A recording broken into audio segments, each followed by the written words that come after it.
apakah perkawinan beda agama menurut agama Konghucu boleh atau tidak?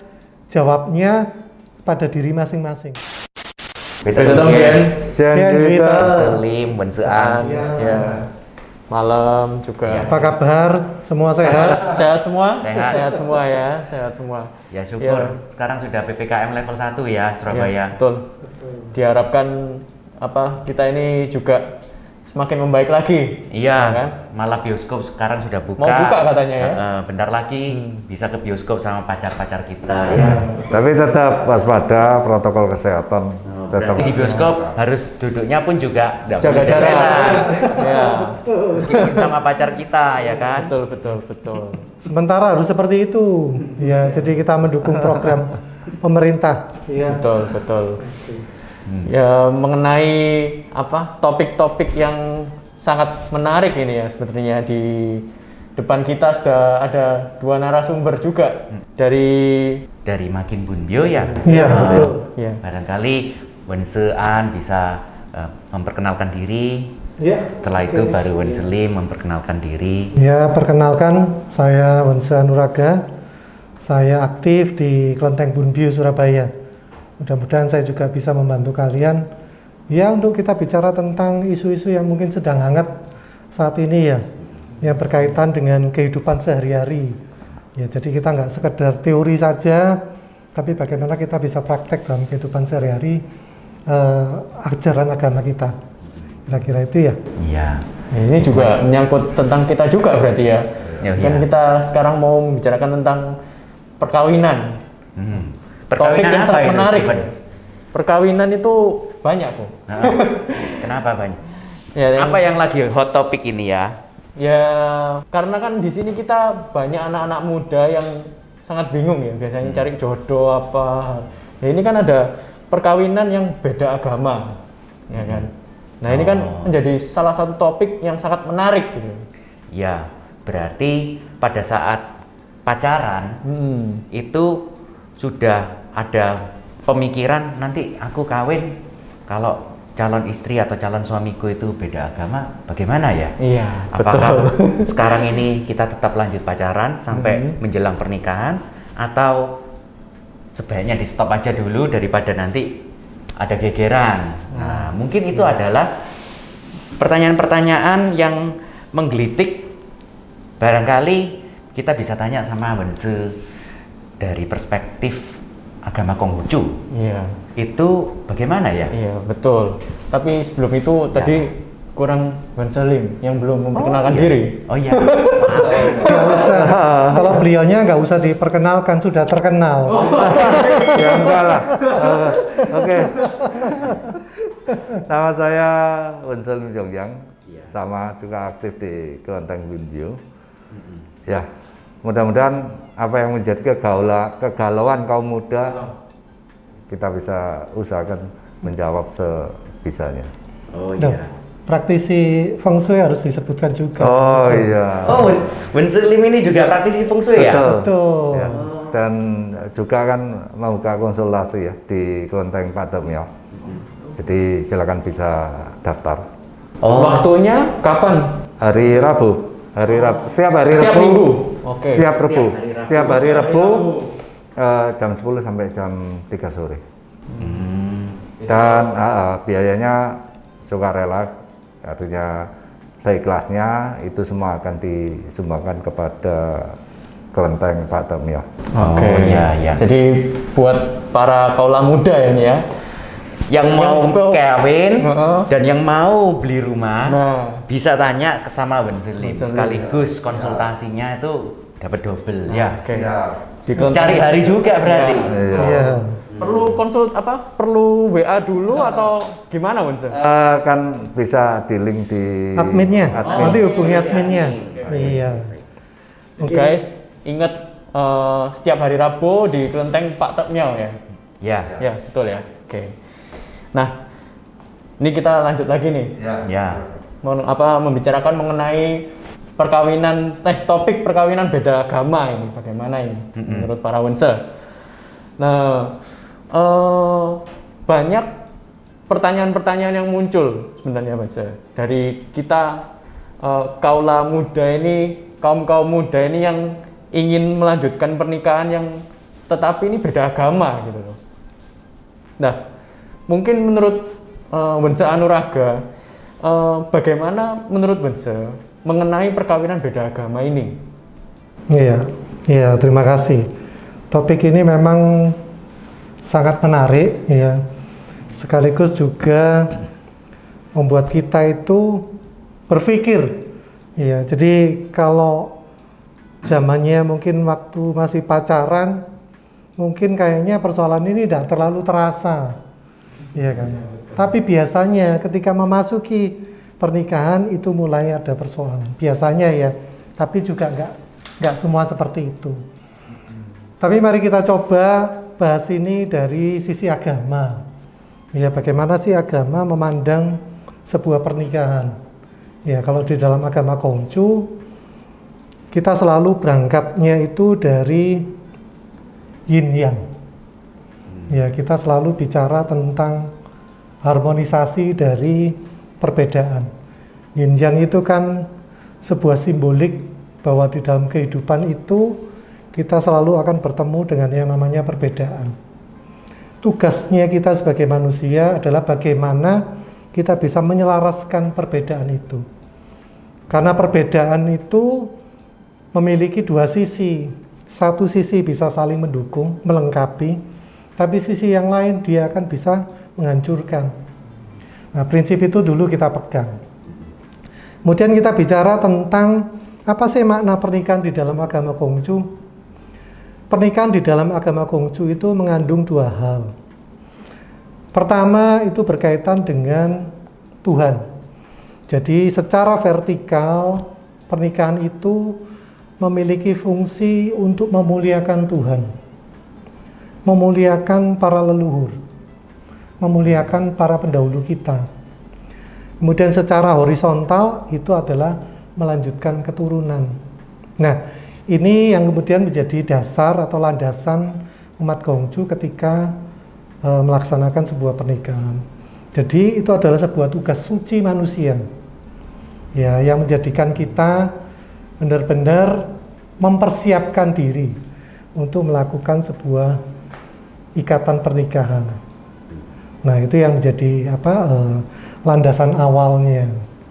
Nah, biasanya kalau kita bicara pernikahan tentu kan ada babak-babak sebelum itu, misalnya pacaran, kemudian berkaitan dengan pribadi sendiri, misalnya apakah di dalam diri kita dari awal sudah menetapkan bahwa nanti pilihan saya harus punya kriteria A, B, C, D, ya kan? Nah, setiap orang kan tidak sama, ya kan?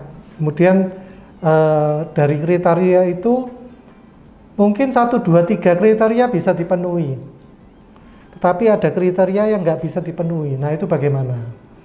Ya kan, ini kan beda lagi. Jadi contohnya yang nggak bisa dipenuhi, sudah cari kemana-mana, ternyata mentok, ketemunya yang saya merasa cocok kok yang beda agama ya. Nah, iya kan, ini kan tantangannya jadi muncul di situ gitu loh, ya kan.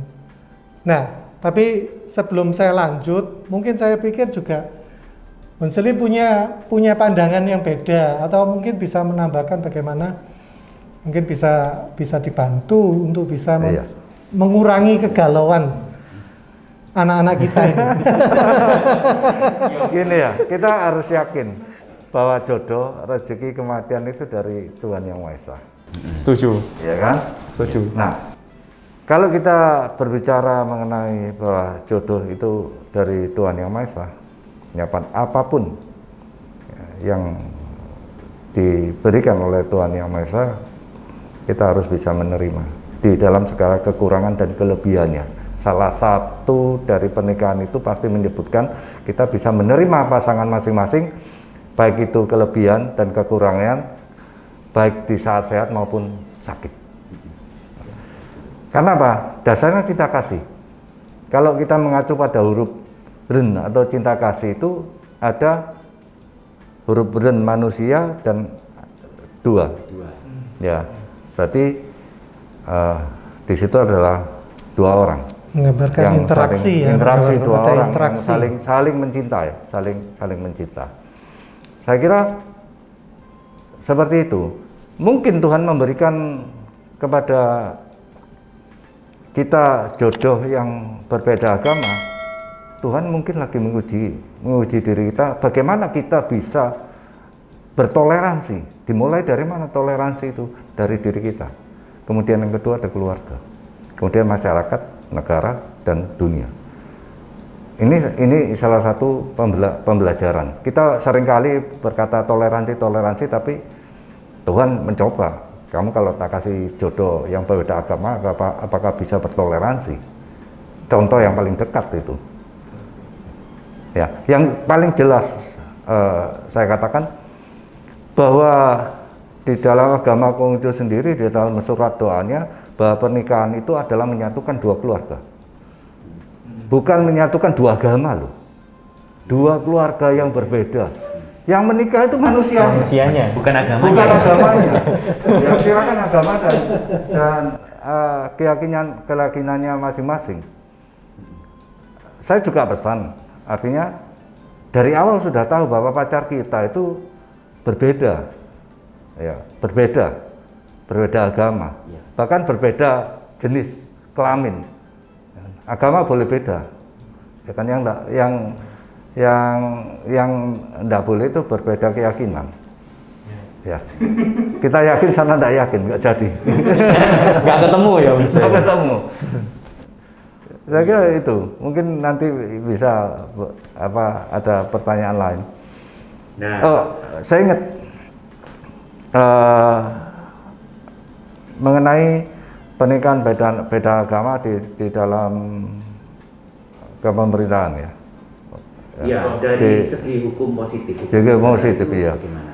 Memang ada aturan yang mengikat, artinya pernikahan itu kalau bisa satu agama.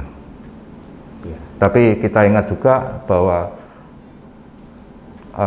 undang-undang perkawinan tahun 74 itu adalah menyatakan bahwa pernikahan itu sah kalau diselenggarakan secara agama dan kepercayaannya masing-masing.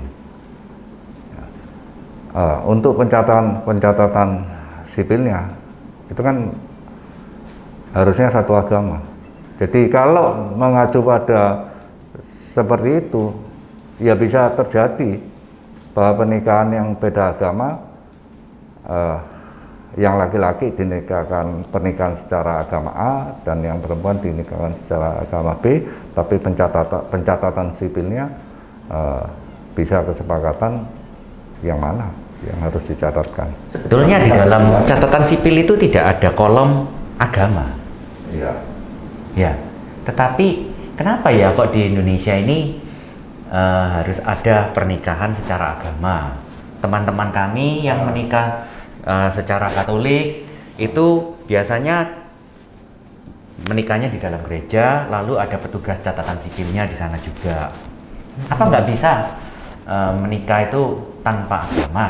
Jadi hanya langsung di catatan sipil. Gini. Mengacu pada undang-undang, kalau kita berbicara kepada undang-undang perkawinan tahun 74 bahwa pernikahan itu sah secara agama dan kepercayaan masing-masing. Catatan sipil itu tidak mengesahkan tuh, hanya mencatatkan setiap kejadian kelahiran, pernikahan dan kematian. Mencatatkan, bukan mengesahkan. Justru pernikahan sah itu keikatan batin dua anak manusia laki-laki dan perempuan kepada Tuhan Yang Maha Esa, menyatakan ikrarnya kepada Tuhan Maha Esa, disaksikan oleh para suci, disaksikan oleh nabi dan para suci, dan direstui oleh leluhur. Saya kira itu penting banget itu. Jadi kalau mau menikah, misalkan di Konghucu di Kelenteng Bunbyo ya, apakah di Kelenteng Bunbyo bisa menikahkan jika salah satu umatnya ini agama Konghucu, namun pasangannya agama lain? Apakah di Kelenteng Bunbyo bisa melayani pernikahan seperti itu? Bisa.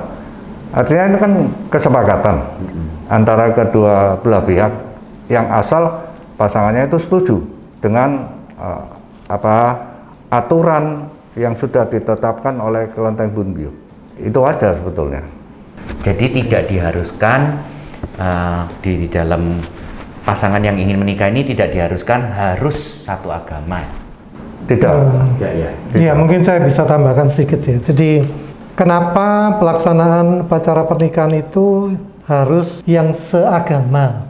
Ya, itu dalam aturannya kan ditentukan seperti itu. Tetapi sebetulnya kita tidak bisa mengingkari kalau misalnya ada pasangan yang beda agama ini tetap melaksanakan itu. Tapi yang dicatat itu kan memang hanya satu. Sehingga nggak mungkin kemudian dua kali dicatat. Oh, pertama dilaksanakan secara agama A, kemudian selanjutnya secara agama B. Itu kan nggak mungkin. Iya kan? Jadi makanya aturannya tetap satu aja. Nah, karena hanya satu, maka pasangan ini harus punya komitmen yang kuat sehingga mereka tidak sampai nanti saling bertengkar atau berebut tentang yang mana yang harus mereka pakai gitu loh. Ya kan? Jadi ini perlu komitmen dari pasangan itu sendiri. Jadi pasangan yang bersangkutan itu dari awal sudah harus punya artinya mereka bisa saling bicara secara terbuka, mereka mau pakai cara apa. Ya memang kan dianjurkan seagama supaya apa? Menghindari konflik pertengkaran. Karena masalah hak yang paling asasi di setiap umat manusia kan. Yang pasti itu ya.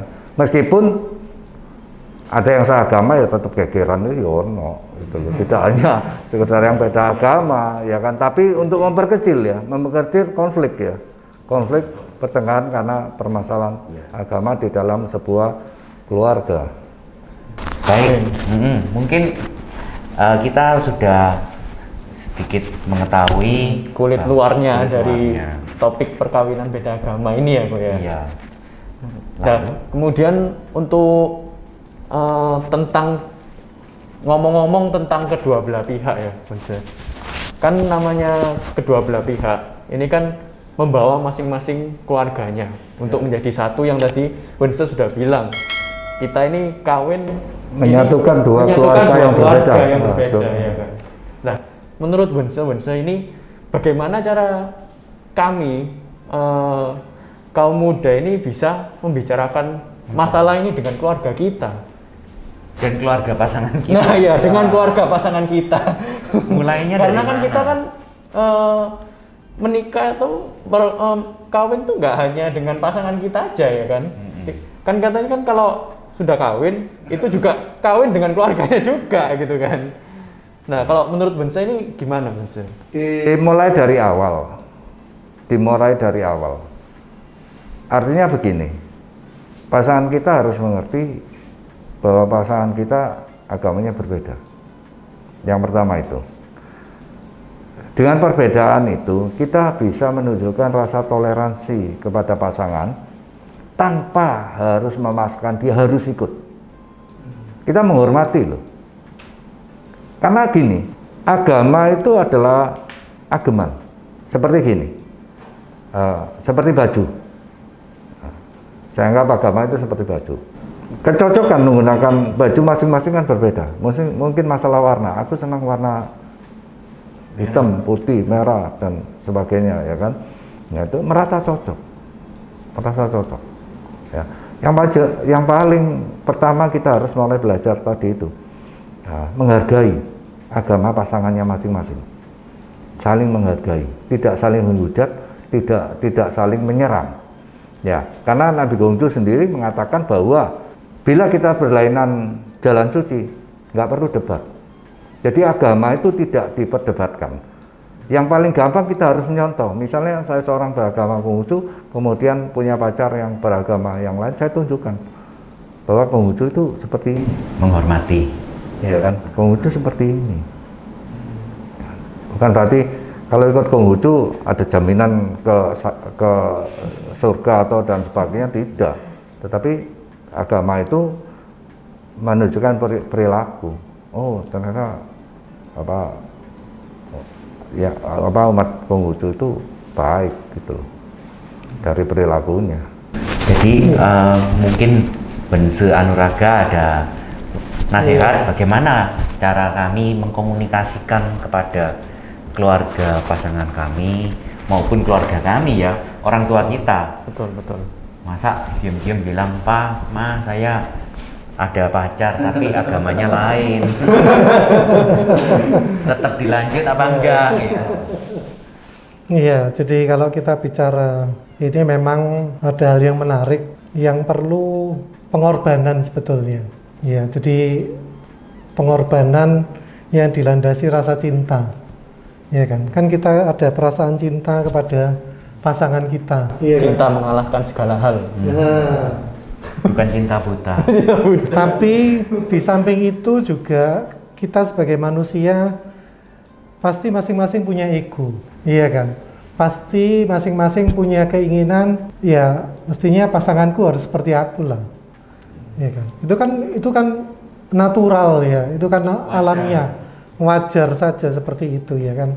Hanya sekali lagi kalau kita bicara di dalam agama Konghucu, mungkin juga di agama lain, itu masing-masing memiliki sebuah ikatan ya di dalam keyakinannya serta tanggung jawab yang diharapkan tentu sebagai umatnya bisa menjalankan gitu loh. Jadi kalau kita ditanya apakah perkawinan beda agama menurut agama Konghucu boleh atau tidak, jawabnya pada diri masing-masing, kembali kepada diri masing-masing.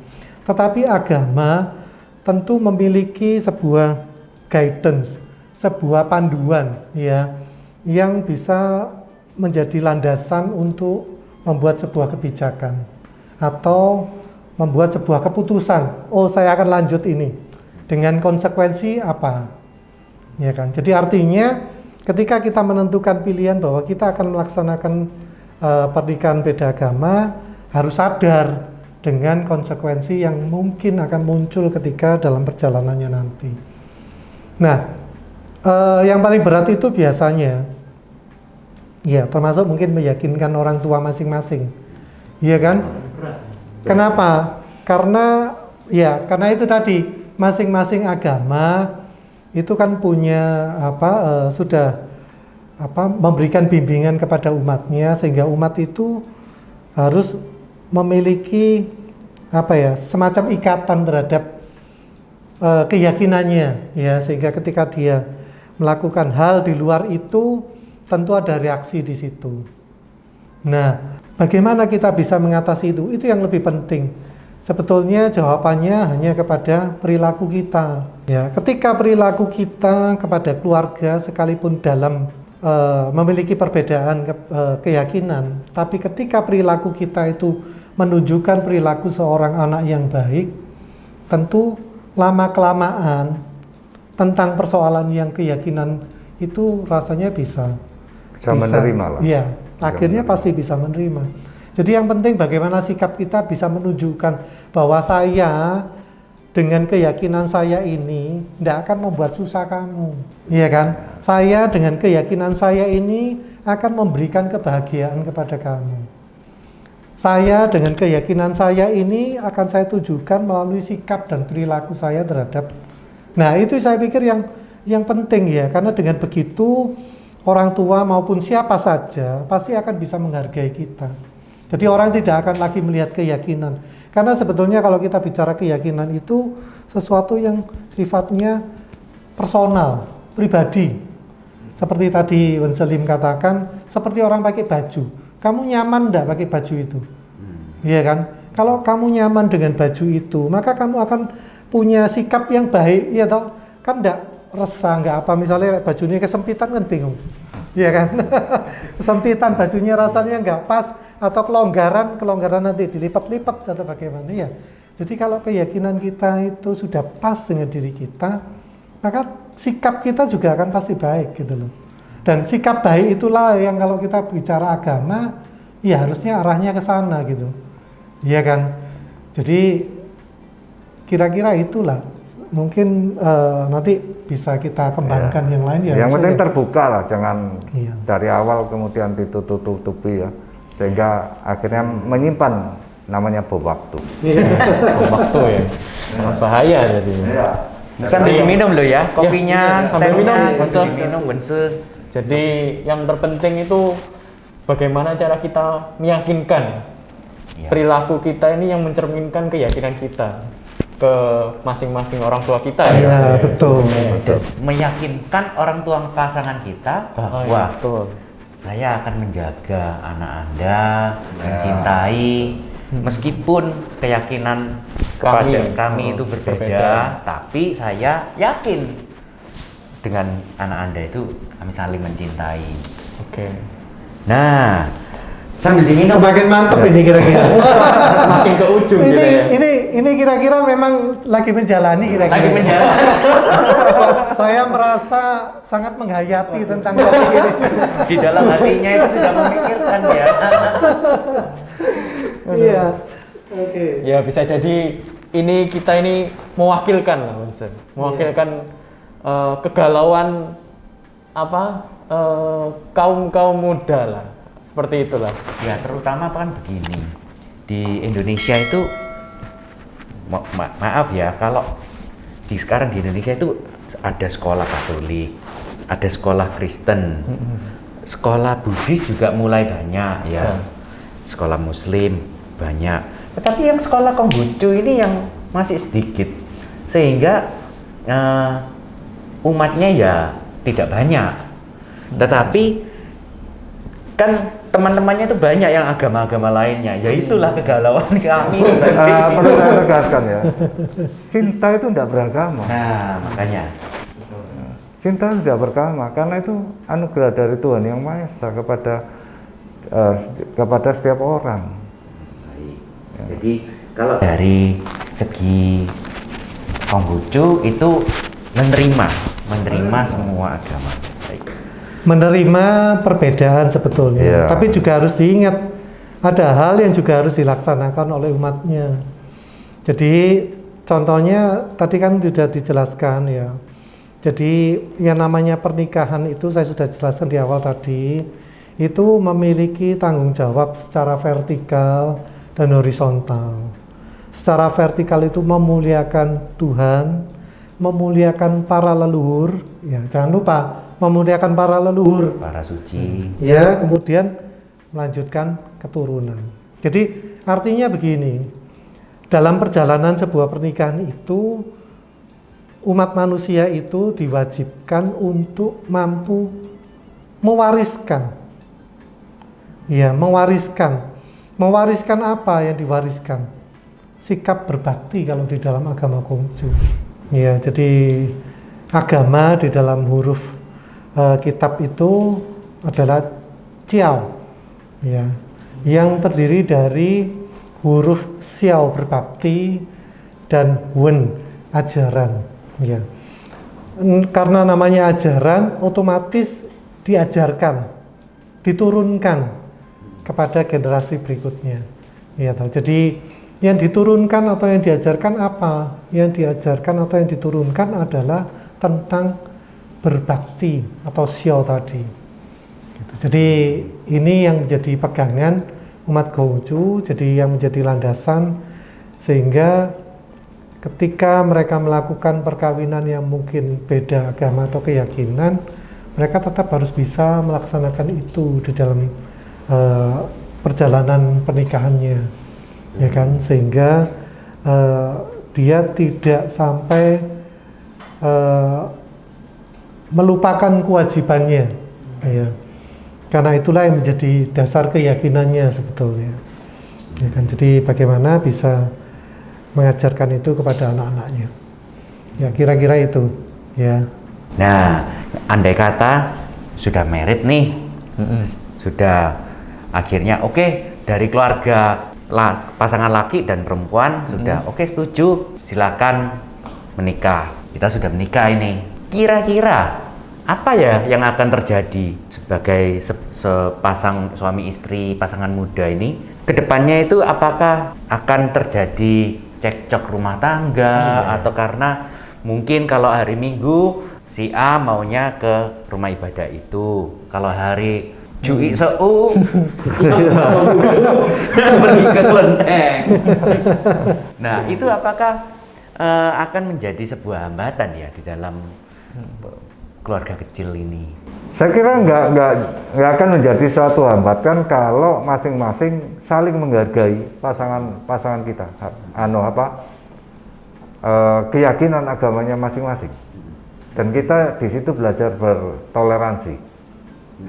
Ada beberapa contoh dari kawan-kawan saya yang pernikahan berbeda agama, enjoy aja. Jadi pada waktu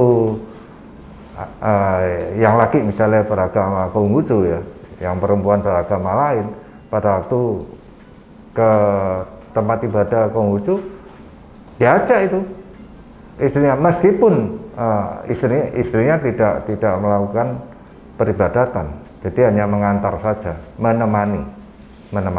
Bahkan malahan kalau yang suaminya itu aras-arasen sembahyang ke kelenteng, malah istrinya yang beragama bukan Konghucu malah nyuruhnya, kan enggak sembahyang nang kelenteng gitu. Iya. Malah disuruh ya. Iya, malah diingatkan. Malah bisa mengingatkan. Demikian juga sebaliknya. Inilah orang yang saling mencintai ya, saling mencintai. Kalau saling mencintai berarti bisa saling menghargai. Saya kira itu. Ya. Soalnya beberapa teman-teman kita itu ada yang buyar nggak jadi kawin karena perbedaan. Karena gini, kenapa buyar? Kembali seperti apa Unsur Anuraka katakan, kita masing-masing punya ego. Ego masing-masing kita ya. Namanya kita berpasangan, seharusnya kita juga harus bisa menahan ego kita. Saling mengalah, ya, bukan berarti saling kalah ya, atau saling mengalahkan, tidak, saling mengalah. Nah ini yang diajarkan, saya kira masing-masing agama mengajarkan seperti itu. Saling mengalah, mengisi kekurangan masing-masing. Iya sih. Ya. Ya justru kalau dibilang perbedaan ini apa ya namanya? Kolaborasi lah, iya kan? Kolaborasi yang punya tantangan tersendiri gitu kan. Kalau dibilang itu perbedaan dari awal sudah beda jenis kelamin. Kalau nggak jenis kelamin jelas itu kan, sudah diawali beda. Nanti itu bisa jadi topik selanjutnya. Perkawinan sama jenis kelamin, apakah diperbolehkan? Lucu ya, apakah diperbolehkan? Nah itu kan menarik juga itu. Nah, mungkin selanjutnya kita juga bingung nih ya, kalau sudah married, terus kita sudah mempunyai keturunan, anak-anak, itu anak-anaknya itu bagaimana cara kita mendidik anak-anak kami sehingga anak kami itu bisa lebih kaya secara pengetahuan dan toleransinya. Baik pengetahuan agama maupun spiritualnya sebetulnya. Kalau kita berbicara agama, berbicara ke arah spiritnya. Ini kewajiban orang tua. Ya. Yang pertama, si anak pasti bertanya, agamanya papa A, agamanya mama B. Yang baik yang mana ini? Pasti pertanyaan seperti itu. Ya, kewajiban misalnya ayahnya agama Konghucu, kemudian mamanya beragama yang lain, ya kewajibannya menjelaskan tanpa menyalahkan agama yang lain, tanpa menghujat agama yang lain. Ya kan? Demikian kalau baik yang mana? Anaknya, iya semuanya baik. Tidak ada agama mengajarkan yang tidak baik. Ya sih benar itu kok. Maksudnya agama kan nggak ada yang mengajarkan yang buruk gitu kan. Iya. Kita juga ingin dua-dua diajarkan. Artinya yang papanya mengajarkan agama A, yang mamanya mengajarkan agama B. Ya. Ada pertanyaan juga yang cukup menarik. Apa tidak membuat bingung anaknya? Tidak. Kenapa? Kita mengajarkan anak itu dari kecil bertoleransi, mampu menghargai agama-agama yang lain. Jadi mereka wawasannya akan terbuka. Tidak hanya kata dalam tempurung, hanya tahunya satu agama, tidak tahu agama yang lain. Kita ajarkan, oh ternyata semua agama itu sama-sama mengajarkan kebaikan. Mana yang cocok dikembalikan kepada anak, dia merasa nyaman dengan yang mana. Tapi pengetahuan tetap diberikan, sehingga tidak menjadi anak yang radikal itu istilahnya kan, atau fanatisme buta. Atau malah jangan-jangan kadang-kadang tantangannya muncul ketika anak nganggep oh padha wae kok wis loro karo. Menjadi Dua-dua aja wong sama aja kok. Nah, ini juga menjadi tantangan bagi orang tua untuk bagaimana bisa menjelaskan itu kepada anak. Iya. Jadi secara dari awal harus dijelaskan secara tegas bahwa keyakinan papa dan mama ini beda. Kalau papa ini seperti ini, mama ini seperti ini. Ya kan? Kemudian bisa dicontohkan kepada anak seperti yang tadi bilang bahwa keyakinan itu seperti baju yang kita pakai. Jadi anak, ya ketika kesempatan ngomong santai dengan anak, ya toh anak dikasih pilihan 2 baju. Coba kamu pakai yang mana yang cocok buat kamu. Nggak tahu modelnya, nggak tahu warnanya. Kenapa kamu cocok pakai itu? Nggak tahu, saya merasa enak. Kan kadang-kadang hal yang seperti ini nggak bisa dijawab secara bagaimana dijelaskan dengan logika yang bagaimana, kan nggak bisa. Ini soal rasa, soal keyakinan. Sesuatu yang nggak kelihatan, tapi bisa kita rasakan. Maka cara pengajarnya juga mungkin seperti itu gitu. Butuh pendekatan yang seperti itu, yang artinya anak dalam hal ini nggak cuman punya pengetahuan, tapi dia bisa merasakan. Oh, bedanya apa sih agamanya papa dengan agamanya mama? Saya lebih condong, artinya saya merasa srek, saya merasa nyaman dengan yang mana. Nah, jadi anak dikenalkan dengan hal itu sehingga pada akhirnya secara perlahan-lahan ketika dia sudah cukup umur, dia pasti akan bisa menentukan sendiri pilihannya sendiri. Dan orang tua ketika itu sudah tidak boleh mengintervensi. Mencampuri ya. Iya. Sebaiknya seperti itu. Sehingga makanya kan dari awal dikenalkan 2 tempat ibadah itu. Secara ritualnya seperti ini, yang ini seperti ini. Bila ada pertanyaan yang berkaitan dengan agama A, ya yang berkompeten soal agama itu yang harus menjelaskan. Contoh misalnya, ya kan, saya punya istri yang berbeda agama. Kalau berbicara kelenteng, ya saya bercerita. Loh, gereja itu seperti apa? Kita tidak punya kewajiban menjawab. Tanya mamai, ya kan? Seperti apa? Gitu. Ya sama lah ya, aku kalau misal kita punya feeling nih sama pasangan nih, kan nggak bisa kan dia dipikir secara logika itu kan nggak masuk gitu kan. Iya kan. Jadi rasanya kan feeling kita itu gimana sama dia gitu kan, dari awal fase PDKT sampai masa pacaran sampai nantinya mau ke jenjang yang berikutnya lagi kan, ya itu kan nggak bisa kita jelaskan juga secara logika. Jadi artinya kan ada perasaan. Nah, rasanya kok klik, klik bisa nah. He's the one atau she's the one. Kalau sudah klik, saya kira nggak ada masalah mengenai keyakinan agamanya masing-masing ya. Biasanya itu justru muncul ketika mungkin masing-masing pasangan ini adalah orang-orang yang aktif di lembaga agamanya. Karena ada keterikatan ya, bagaimanapun juga ini menjadi tantangan ya. Jadi masing-masing kan tentu punya ego lagi yang lebih kuat ya untuk bisa bagaimana mempertahankan keyakinannya, bagaimana bisa mengajak. Sebetulnya hal itu pun sah-sah saja ya, sepanjang kemudian itu tidak dilakukan dengan cara-cara yang kemudian saling menyakiti. Jadi kalau itu dilakukan dalam bentuk misalnya pendidikan atau teladan atau menunjukkan dengan sikap sehingga yang bersangkutan bisa berubah, ya kita tidak bisa apa-apa ya kan. Jadi itu hak, sekali lagi itu adalah hak asasi tadi dikatakan ya. Kalau kita bicara agama itu hak asasi. Bahkan terhadap pasangan kita pun kita nggak punya hak untuk memaksakan keyakinan kita kepada pasangan kita. Tetapi kita boleh kalau misalnya ketika dalam sebuah dialog, omong-omong, kemudian dia berubah ya, kan kita nggak bisa melarang juga gitu. Iya kan? Jadi ini kembali lagi, ini menjadi sebuah tantangan bagi masing-masing kalau kita yang namanya sepanjang kita masih menjadi manusia, ego itu kan selalu ada. Nah, bagaimana kita bisa memainkan itu sehingga ego ini tidak menjadi liar, kan yang penting itu. Gimana kalau misal gini nih kayak kan kita punya ego nih masing-masing. Kalau gimana kalau kita dari salah satu pihak itu merasa kayak harusnya aku ini, iya kita harusnya ini kamu ikut aku atau aku ikut dia gitu loh. Ada salah satu pihak yang maksudnya kayak ingin memaksakan diri buat ikut kita gitu loh. Maksudnya bisa dijelaskan nggak Su? Kayak maksudnya apa ya? Ya cara kita meminimalisir itulah ya paling enggak ya. Yang paling jelas jangan membohongi dirinya sendiri. Kalau memang merasa aku nyaman kok sudah di sini, ya kan? Aku menghargai keyakinan kamu. Sebaliknya, kamu juga harus menghargai keyakinan aku juga. Repotnya itu kalau nggak terima loh pasangan kita diajak ngomong kayak gitu itu. Ditanya nggak jawab. Nggak terima.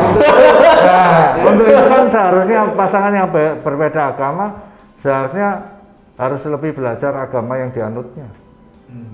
Jadi sehingga semakin memperkuat ya, memperkuat keimanannya sendiri, sehingga bisa menjelaskan. Kalau orang sudah mendalami agamanya sendiri, saya kira bisa dia menjelaskan. Misalnya gini, tanya ya, agama Konghucu, kalau sembahyang kok pakai iyo ya, dupa, ya kan, dupanya kadang 1, kadang 3, 9 dan sebagainya. Ini kan membingungkan. Nah, ini kan punya kewajiban. Terus kemudian bisa menjelaskan kenapa sembahyang menggunakan iyo.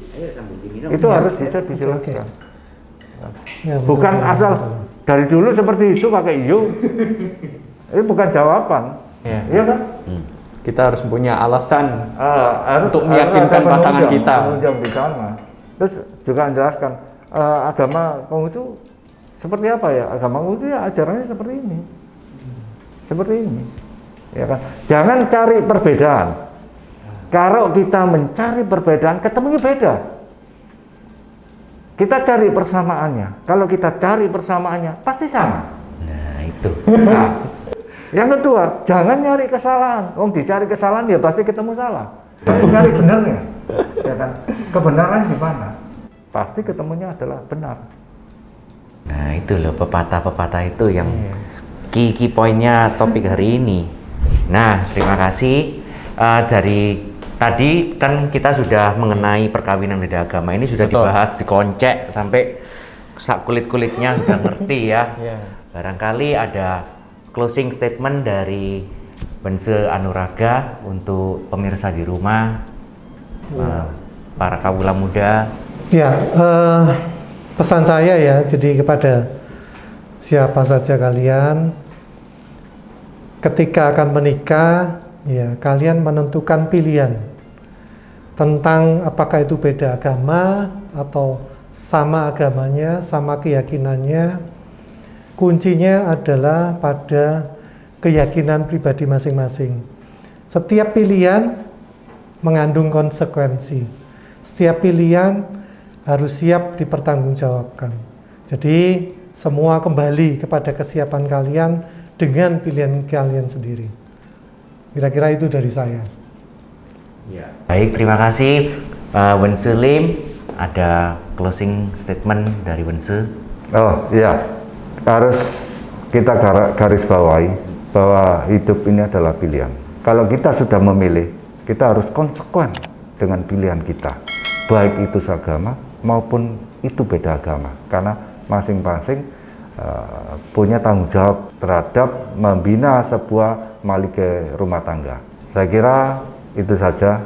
Baik, terima kasih. Topik selanjutnya yang akan kita bahas di episode berikutnya adalah mengenai perjodohan. Di dalam perjodohan itu ada di dalam agama Konghucu perbedaan shio, perbedaan feng shui, habis itu terus air, unsur-unsur dalam alam ini kan ada banyak kan ya Bu ya. Nah itu kan banyak yang harus dikupas. Di episode berikutnya kita akan kupas itu lebih lanjut lagi ya. Lebih lanjut, jadi nantikan Next video. Oke, sampai jumpa lagi di next video. Wetuk Tong Dien. Wetuk Tong Dien.